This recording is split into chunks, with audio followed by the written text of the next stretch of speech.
नमस्कार। दादी नानी की कहानियों में आप सबों का बड़ा बहुत बहुत स्वागत है। आइए सुनते हैं आज की कहानी। एक छोटी बच्ची की कहानी है, मिन्नी की। नहीं नहीं नहीं, मिन्नी क्यों कहूँ।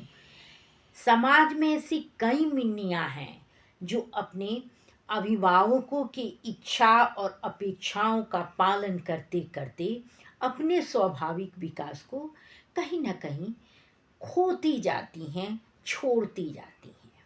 तो आइए सुनते हैं मिन्नी की कहानी। मिन्नी के माँ बाप दोनों काम करते थे, कार्यालय में काम करते थे।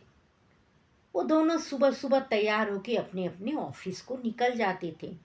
मिन्नी का ज़्यादा समय या तो घर में काम करने वाले घरेलू नौकर या दादी के साथ व्यतीत होता था। दादी से उसे बहुत लगाव था, क्योंकि दादी से वो कहानियाँ सुना करती थी। और दादी जब माँ बाप की डांट पड़ती थी तो दादी उसे बचा भी लिया करती थी। तो इसलिए वो दादी से अपने स्कूल के सभी बातों को, क्या हुआ क्या नहीं हुआ, ये बताती थी। उस दिन मिन्नी जब स्कूल से आई तो बड़ी खुश थी। उसके हाथ में दो दो कागज थे। एक तो चिट्ठी थी जो उसने अपने माता पिता के लिए लाया था। स्कूल वालों ने मिन्नी के लिए लिखा था कि मिन्नी कल से आधे घंटा ज़्यादा स्कूल में रहेगी, क्योंकि उसे वार्षिक महोत्सव में भाग लेना है। और दूसरा, जिस कार्य में, जिस फंक्शन में मिन्नी भाग ले रही थी, उसका थोड़ा सा स्क्रिप्ट था। मिन्नी ने दोनों दादी को दिखाया और दादी से बोला, दादी दादी, पता, मैं कठपुतली नाच करूंगी। दादी ने कहा कि भाई ये कठपुतली नाच क्या होता है। उसने कहा, लो, ये भी नहीं पता, ये कागज देख रही हो ना, इसे पढ़ो। इसमें जितने कुछ लिखे हैं वो मिस पीछे से बोलेंगी या गाएंगी, और हम चार बच्चे उनके बताए अनुसार जैसे जैसे बताएंगी वैसे वैसे नाच करेंगे। हम लोग को केवल उनके आधार पे नाच करना है, बोलना नहीं है। तो आप पढ़ो ना दादी, मैं करके दिखाती हूँ।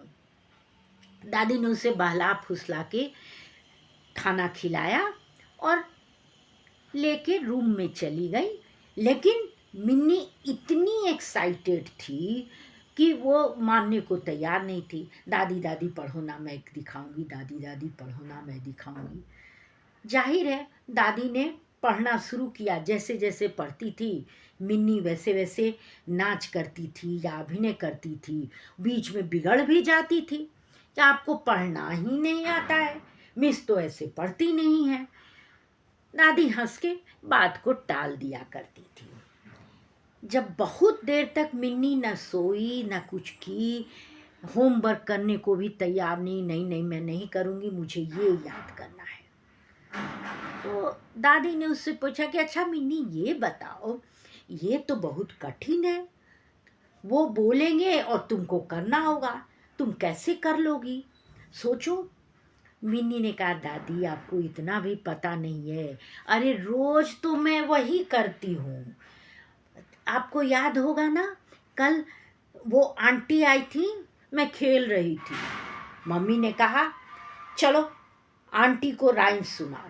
मेरा मन नहीं था खेल छोड़ के आने को, लेकिन मुझे आना पड़ा। और मैंने राइम्स बोला था कि नहीं, बोला था ना। दादी ने कहा हाँ।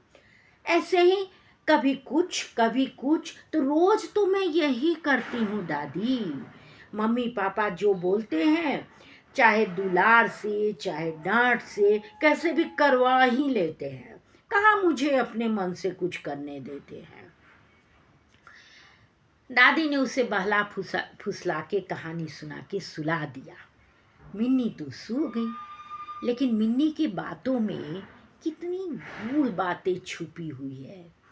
मैं भी मानती हूँ कि अनुशासन सही है, लेकिन कहीं ना कहीं हमें नहीं लगता कि बच्चों को हम अपने धरोहर के रूप में सोचते हैं। ये नहीं सोचते कि उनकी भी इच्छा है, वो भी कुछ करना चाहती हैं, वो भी अपने मन से खेलना चाहते हैं। हम चाहते हैं कि वो हमारे जो सामाजिक ढांचा है, जो फ्रेमवर्क है, या हमारा जो पारिवारिक संदर्भ है, बस उसी पर चले। उससे इधर उधर झांकने की इजाज़त हम उसे नहीं देते हैं। हम सीधा कहते हैं कि अरे ये तो बदमाशी कर रही है, ये सुनाना नहीं चाहती है, और यदि नहीं सुनाई तो उसकी शिकायत भी होती है कि इतना मैंने कहा, वही खेल रही थी लेकिन आके आंटी को नहीं सुनाई। लेकिन हम नहीं सोचते हैं कि वो क्या सोच रही थी।